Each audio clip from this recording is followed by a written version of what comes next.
മാർപ്പാപ്പ ആ പ്രദക്ഷിണത്തിന്റെ ഏറ്റവും അവസാനം മറ്റ് സഹശുശ്രൂഷകരോടൊപ്പം ഈ പത്രോസിന്റെ കല്ലറയിലേക്ക് നടന്നെടുക്കുന്നതാണ് നമ്മൾ ഇപ്പോൾ കാണുന്ന ദൃശ്യങ്ങൾ. അൾത്താരയ്ക്ക് മുന്നിൽ വിശുദ്ധ പത്രോസിന്റെ കബറിടത്തിലേക്ക് ഈ സെന്റ് പീറ്റേഴ്സ് ബസിലിക്കയിൽ നിന്ന് ഇറങ്ങുന്ന ഭാഗത്തേക്ക് പടവുകൾ ഇറങ്ങി തുടങ്ങി.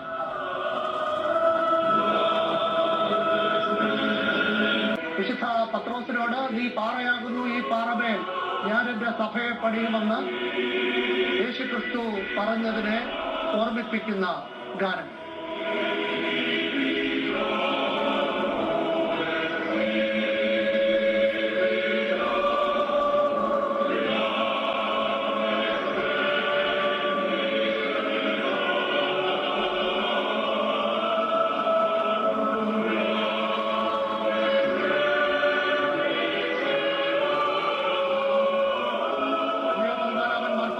വിശുദ്ധ പത്രോസിന്റെ കബറിൽ പ്രാർത്ഥിക്കുന്നതാണ് കാണുന്നത്. ആദ്യത്തെ മാർപ്പാപ്പ വിശുദ്ധ പത്രോസാണെന്നാണ് കത്തോലിക്ക സഭ പഠിപ്പിക്കുന്നത്. പത്രോസിന്റെ പിൻഗാമികളായുള്ളവരാണ് മാർപ്പാപ്പമാർ. അങ്ങനെ 266ാമത്തെ മാർപ്പാപ്പയായി ലയോ 14. ഇപ്പോൾ പത്രോസിന്റെ കബറിടത്തിൽ ധൂപാർപ്പണം നടത്തുന്ന ദൃശ്യങ്ങളാണ് നാം കണ്ടുകൊണ്ടിരിക്കുന്നത്. മറ്റ് പൗരസ്ത്യ സഭ പാത്രിയർക്കീസുമാരും മേജർ ആർച്ച് ബിഷപ്പുമാരും മാത്രമാണ് അവിടെ ഉള്ളത്. ഇവിടെ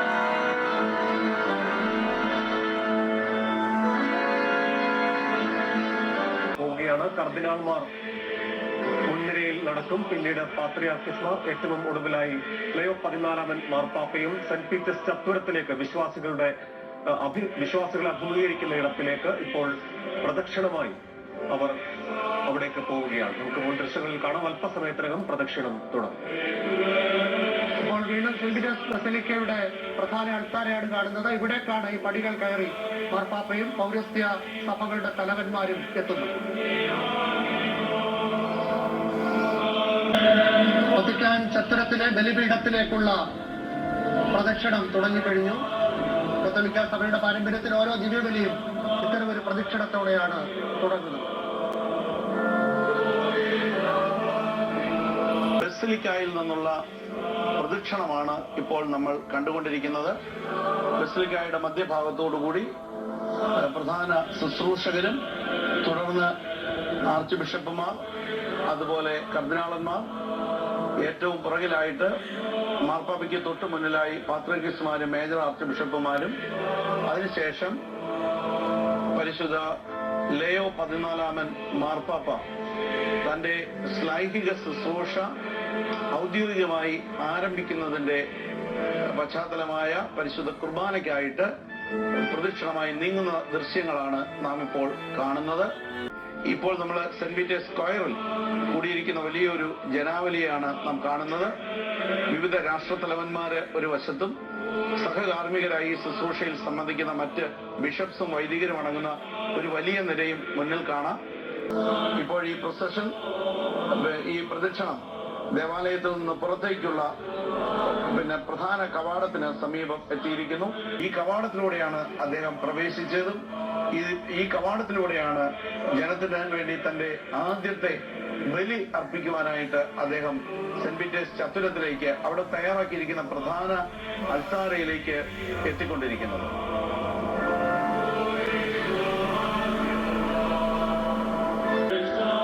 വ്യവസായ വിപ്ലവത്തിന്റെ കാലത്ത് ഉണ്ടായിരുന്ന ലയോ 13 മാർപ്പാപ്പയെങ്കിൽ AI അടക്കമുള്ള വെല്ലുവിളികൾ സഭ നേരിടുന്ന കാലഘട്ടത്തിൽ ലയോ 14 എന്ന പേര് തെരഞ്ഞെടുക്കുന്നതിനെ കുറിച്ചൊക്കെ അദ്ദേഹം പറഞ്ഞിരുന്നപ്പോൾ, ലാറ്റിൻ അമേരിക്കൻ രാജ്യമായ പെറുവിൽ ദീർഘകാലത്തെ വൈദിക ശുശ്രൂഷ നടത്തിയിട്ടുള്ള ഒരു മിഷണറിയായി ശുശ്രൂഷ നടത്തിയിട്ടുള്ള അദ്ദേഹത്തിന് ഈ കാലഘട്ടത്തിലെ അവഗണിക്കപ്പെട്ട സമൂഹത്തിന്റെ, കഷ്ടപ്പെടുന്ന സമൂഹത്തിന്റെ, സാധാരണ മനുഷ്യരുടെ കാര്യങ്ങളൊക്കെ മനസ്സിലാക്കുവാൻ സാധിക്കും. അതിന്റെ ചില പശ്ചാത്തലങ്ങൾ അദ്ദേഹത്തിനുണ്ട് എന്നുള്ളത് അദ്ദേഹത്തിന്റെ തെരഞ്ഞെടുപ്പിൽ, അദ്ദേഹത്തിന്റെ പേര് സ്വീകരിക്കുന്ന കാര്യത്തിലൊക്കെ അത് വളരെ പ്രകടമായിട്ട് നമുക്ക് മനസ്സിലാക്കാൻ സാധിക്കും. പാപ്പയും സെന്റ് പീറ്റേഴ്സ് ബസിലിക്കയുടെ വാതിലിലൂടെ പുറത്തേക്ക് വരികയാണ്. അദ്ദേഹവും ചത്തുരത്തിലേക്ക്, ബലിപീഠത്തിലേക്ക് എത്തുന്നു. സെന്റ് പീറ്റേഴ്സ് ചത്തുരം നിറഞ്ഞു കവിഞ്ഞ് വിശ്വാസികളാണ്, വിവിധ രാജ്യങ്ങളിൽ നിന്നുള്ളവരാണ്.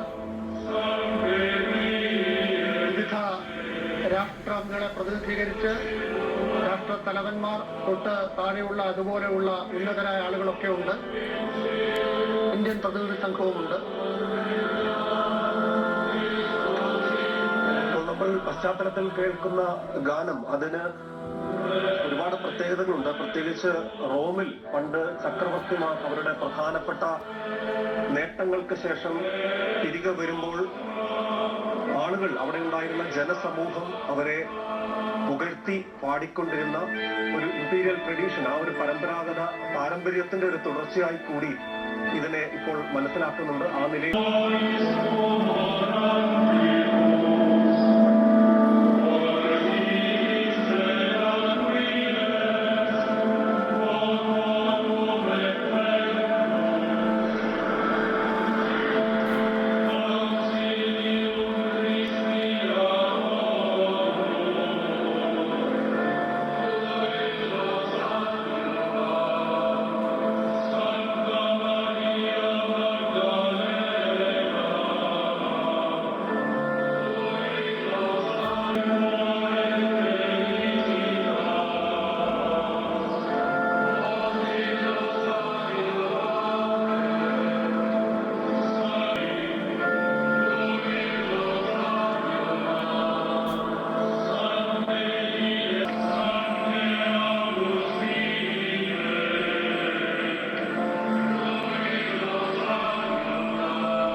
വിശുദ്ധരുടെയും രക്തസാക്ഷികളുടെയും മാർപ്പാപ്പമാരുടെയും ഒക്കെ മധ്യസ്ഥം തേടിയുള്ള പ്രാർത്ഥനാ ഗീതമാണ് ആദ്യം ഉയരുന്നത്.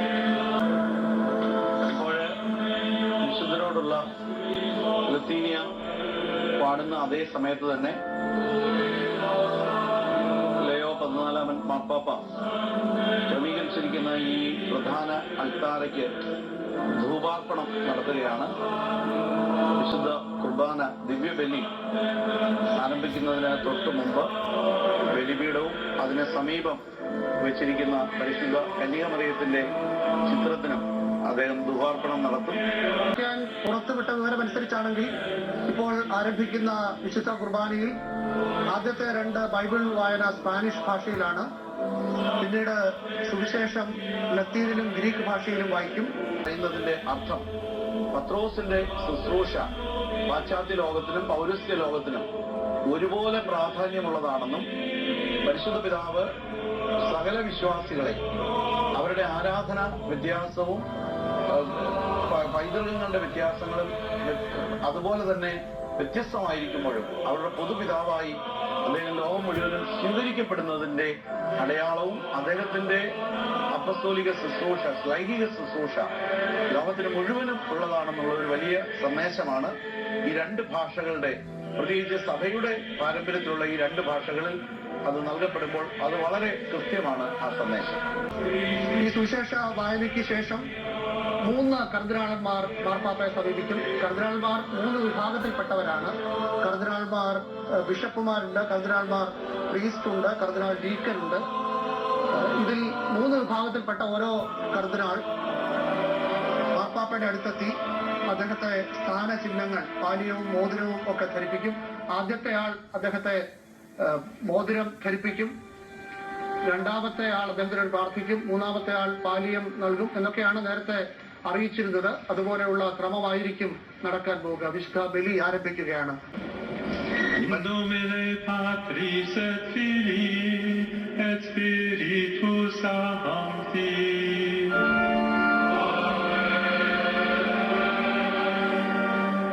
Pax vobis.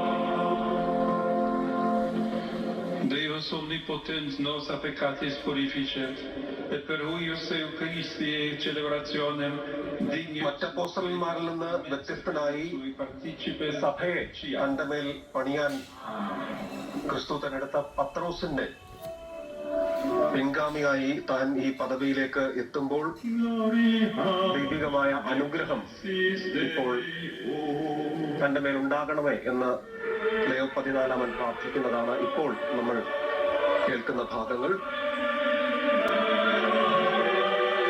ആ നിലയിൽ ഊർജം പകരുവാൻ തനിക്ക് കഴിയട്ടെ, അതിനുള്ള അനുഗ്രഹം തന്റെ മേൽ ഉണ്ടാകണമേ എന്ന് ഉള്ള പ്രാർത്ഥനകളുടെ ഭാഗമാണ് ഇപ്പോൾ ഉള്ളത്.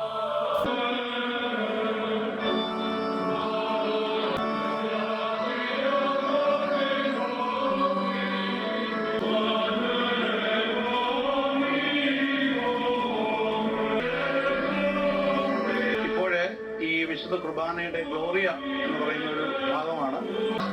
ഈ ഗീതം പൂർത്തിയായി കഴിഞ്ഞാൽ ഉടനെ മാർപ്പാപ്പ ഒരു പ്രത്യേക പ്രാർത്ഥന നടത്തും. പത്രോസിന് അത് നയിക്കുവാനുള്ള ദൗത്യം കൊടുത്ത ദൈവം അതേ കൃപയിൽ ലോകത്തെ തന്റെ സഭയെ നയിക്കുവാനായിട്ടുള്ള അനുഗ്രഹം യാചിച്ചുകൊണ്ടുള്ള പ്രാർത്ഥനയാണ് ഇപ്പോൾ നടക്കുന്നത്. Deus cui providentiae Tue consilio super beatum Petrum ceteris apostolis prepositum filium Tuum qui tecum പത്രോസിന്റെ പിൻഗാമിയായി in തന്നെ unitate തെരഞ്ഞെടുത്തതിനെ കുറിച്ചാണ് ഈ പ്രാർത്ഥനയിൽ Spiritus അനുസ്മരിക്കുന്നത്. per omnia സഭയുടെ saecula ഐക്യത്തിന് saeculorum. വേണ്ടി മാർപ്പാപ്പ പ്രാർത്ഥിക്കുന്നു. ഇനി നമ്മൾ വിവിധ വായനകളിലേക്ക് പ്രവേശിക്കുകയാണ്. സ്പാനിഷ് ഭാഷയിലാണ്. De los Hechos de los Apóstoles. En aquellos días, lleno de Espíritu Santo, നിറഞ്ഞ പത്രോസ് പറയുന്ന ഭാഗമാണ്. വീട് പണിഞ്ഞവർ തള്ളിക്കളഞ്ഞ കല്ല് മൂലക്കല്ലായി മാറി. ആ കല്ലാണ് ha sido el nombre de ക്രിസ്തു എന്ന് പറയുന്ന Nazareno, ഭാഗമാണ്. a quien vosotros crucificasteis y a quien Dios resucitó de entre los muertos. Por este nombre se presenta este sano ante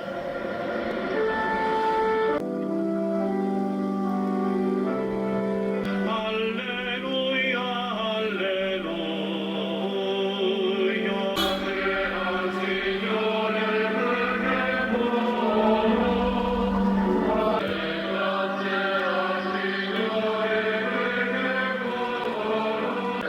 കണ്ണുകൾക്ക് ആനന്ദമായ വലിയ കാര്യങ്ങൾ കർത്താവ് ചെയ്തിരിക്കുന്നു എന്ന് പറഞ്ഞ് സന്തോഷത്തോടെ കർത്താവിനെ മഹത്വപ്പെടുത്തുന്ന ഒരു സങ്കീർത്തന ഭാഗമാണ്. You are my God, I praise you my God എന്ന് പറഞ്ഞ് ദൈവത്തെ മഹത്വപ്പെടുത്തുന്ന സങ്കീർത്തനമാണ് 117. സുവിശേഷ വായനയാണ്. പത്രോസിനെ നീ എന്നെ സ്നേഹിക്കുന്നു എന്ന് 3 പ്രാവശ്യം ചോദിച്ചുകൊണ്ട് എന്റെ ആടുകളെ മേയ്ക്കുക, എന്റെ കുഞ്ഞാടുകളെ മേയ്ക്കുക എന്ന് പറഞ്ഞ് പത്രോസിന്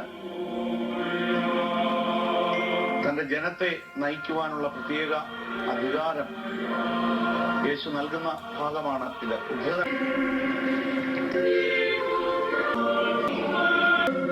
ഈ സുവിശേഷ ഭാഗങ്ങൾക്ക് ശേഷമായിരിക്കും ഏറ്റവും പ്രധാനപ്പെട്ട ഈ സ്ഥാനാരോഹണ ചടങ്ങുമായി ബന്ധപ്പെട്ട ഏറ്റവും പ്രധാനപ്പെട്ട സ്ഥാന ചിഹ്നങ്ങൾ അണിയിക്കുന്ന ചടങ്ങ്. നേരത്തെ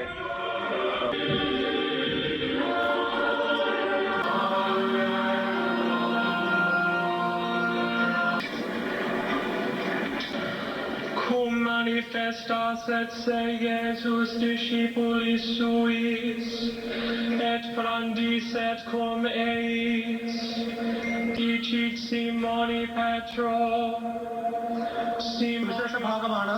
യോഹന്നാന്റെ സുവിശേഷ ഭാഗമാണ്. അത് പത്രോസിനെ സംബന്ധിച്ചുള്ളതാണ്. ഇപ്പോൾ വായിക്കുന്ന ഭാഗത്തിന്റെ മലയാളം ഇങ്ങനെയാണ്. അവർ പ്രാതൽ കഴിച്ച ശേഷം യേശു ശിമോൻ പത്രോസിനോട്, യോഹന്നാന്റെ മകനായ ശിമോനെ, നീ ഇവരിൽ അധികമായി എന്നെ സ്നേഹിക്കുന്നു എന്ന് ചോദിച്ചു. അതിന് അവൻ, ഉവ്വ് കർത്താവേ, എനിക്ക് നിന്നോട് പ്രിയമുണ്ടെന്ന് നീ അറിയുന്നുവല്ലോ എന്ന് പറഞ്ഞു. cum esses junior, പത്രോസാണ്, അതായത് നീ പാറയാണ്, നിന്റെ മേൽ ഞാൻ എന്റെ സഭയെ പണിയും, സ്വർഗത്തിന്റെയും ഭൂമിയുടെയും താക്കോലുകൾ നിനക്ക് ഞാൻ നൽകും. നീ ഭൂമിയിൽ കെട്ടുന്നതെല്ലാം സ്വർഗത്തിലും കെട്ടപ്പെടും, നീ ഭൂമിയിൽ അഴിക്കുന്നതെല്ലാം സ്വർഗത്തിലും അഴിക്കപ്പെടും നമ്മളൊരു ശിഷ്യന്മാരെ ചേർത്ത് പിടിച്ച് ആദിമസഭയിൽ പത്രോസ് ഈ ഒരു ശുശ്രൂഷ നിർവഹിച്ചു. അപ്രകാരം മരണത്തിലൂടെ ക്രിസ്തുവിനെ മഹത്വപ്പെടുത്തിയ അതേ ഇടത്താണ് ഇപ്പോൾ ഈ സുവിശേഷം വായിക്കപ്പെടുന്നതും പത്രോസിന്റെ 266 പിൻഗാമി ഈ ശുശ്രൂഷയിലേക്ക് നിയോഗിക്കപ്പെടുന്നത്. ഇനിയാണ് പ്രധാന ചടങ്ങുകൾ. വളരെ കർദിനാളന്മാരുടെ 3 പ്രതിനിധികൾ എത്തി പാനീയവും മുക്കുവന്റെ മോതിരവും ഒക്കെ അദ്ദേഹത്തെ അണിയിക്കുന്ന പ്രധാന ചടങ്ങ്. Uxite de mortuis pastore magnum ovium Dominum nostrum Iesum Christum ipse tibi യേശു എന്ന വലിയ ഇടയനെ ഓർമ്മിപ്പിക്കുന്ന quod ab apostoli പാലിയം അദ്ദേഹത്തിന്റെ sumsimus പത്രോസിന്റെ പിൻഗാമിയുടെ ഇടയ ശുശ്രൂഷയിലെ സഭ പ്രതീക്ഷിക്കുന്ന നേതൃത്വത്തെ വിശുദ്ധ പത്രോസിന്റെ കബറിൽ നിന്ന് കൊണ്ടുവരുന്ന ഈ പാനീയം Spiritus Veritatis സഭയുടെ quies Patre കുഞ്ഞാടുകളെ നയിക്കുന്നതിന് proverem സമർപ്പിക്കുന്നു എന്ന പ്രാർത്ഥനയും പ്രഖ്യാപനവുമാണ് ഇപ്പോൾ നടക്കുന്നത്. ministerio റോമിന്റെ മെത്രാൻ എന്ന നിലയിൽ കൂടിയാണ് മാർപ്പാപ്പ ലോകത്തിന്റെ മുഴുവൻ മെത്രാൻ എന്ന നിലയിൽ ഈ പാനീയം സ്വീകരിക്കുന്നത്. ആകൃതിയിലാണ് ഈ പാനീയം തുന്നപ്പെട്ടിരിക്കുന്നത്. ചെമ്മരിയാടിന്റെ രോമത്താലാണ് ഇത് തുന്നപ്പെട്ടിരിക്കുന്നത്. ഇതില് കറുത്ത നിറത്തിലുള്ള കുരിശുകളുണ്ട്. 3 ചെറിയ പിന്നുകളിലാണ് അത് അംശവസ്ത്രത്തിൽ ധരിപ്പിക്കുന്നത്. അത് യേശുവിന്റെ ശരീരത്തിൽ തറയ്ക്കപ്പെട്ട 3 ആണികളുടെ പ്രതീകം എന്നുകൂടി വ്യാഖ്യാനിക്കപ്പെടുന്നുണ്ട്. കർദിനാൾ ഫ്രിദോലിൻ ആർഡിംഗോ ബെസുഗു കോങ്കോയിൽ നിന്നുള്ള കർദിനാളാണ് ഇപ്പോൾ പ്രത്യേക പ്രാർത്ഥനയ്ക്ക് നേതൃത്വം നൽകുന്നത്. കർദിനാൾ അന്റോണിയോ ലൂയിസ് താഗ്ലെ പ്രാർത്ഥന നടത്തി പ്രധാനപ്പെട്ട സ്ഥാനചിഹ്നമായ മോതിരം, വലിയ മുക്കുവന്റെ മോതിരം വിരലിൽ അണിയിക്കുകയാണ്.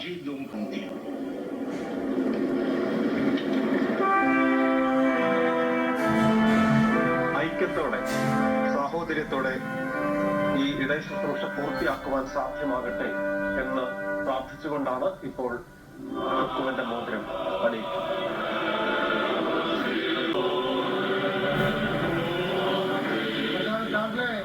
കേരളത്തിലും വന്നിട്ടുണ്ട്.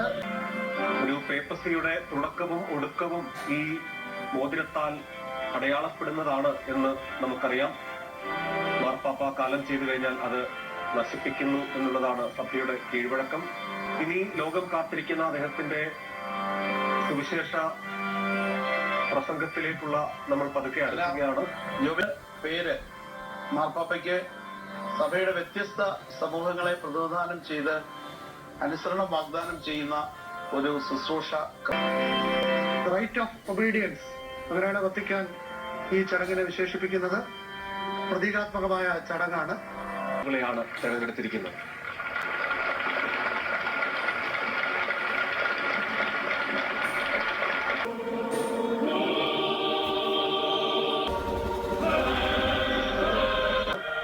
അന്ന് കർദിനാൾ തിരുസംഘത്തിന്റെ ഹേയത്വവും അനുസരണവും പ്രഖ്യാപിക്കുന്നതാണ് അന്ന് നമ്മൾ കണ്ടത്.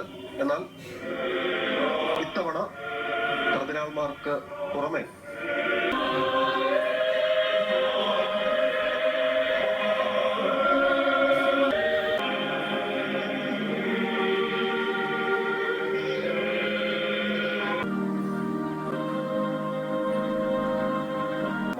ഇനി ലോകം കാത്തിരിക്കുന്ന പ്രഭാഷണമാണ്.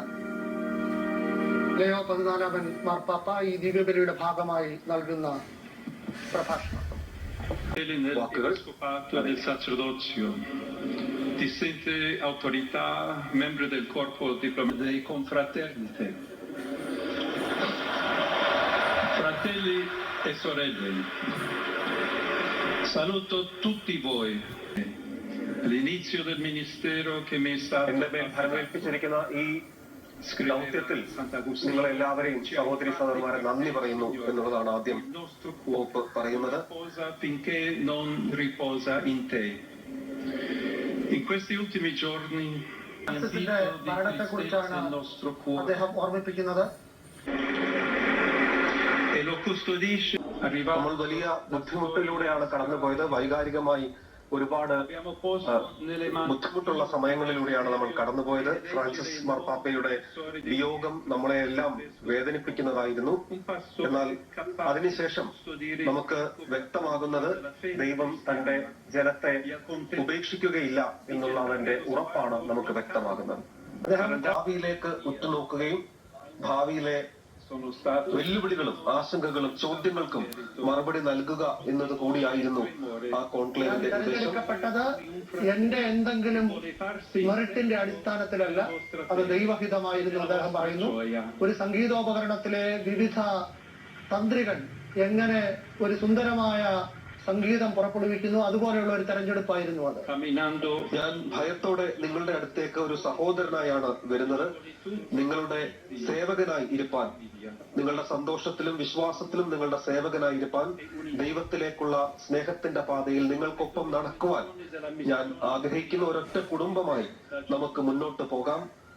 ലവ് ആൻഡ് യൂണിറ്റി മാർപ്പാപ്പ ഇപ്പോൾ അദ്ദേഹത്തിന്റെ പ്രധാനപ്പെട്ട രണ്ട് ഡയമെൻഷൻസ് ആയി പറയുന്നത് ലവ് ആൻഡ് യൂണിറ്റി.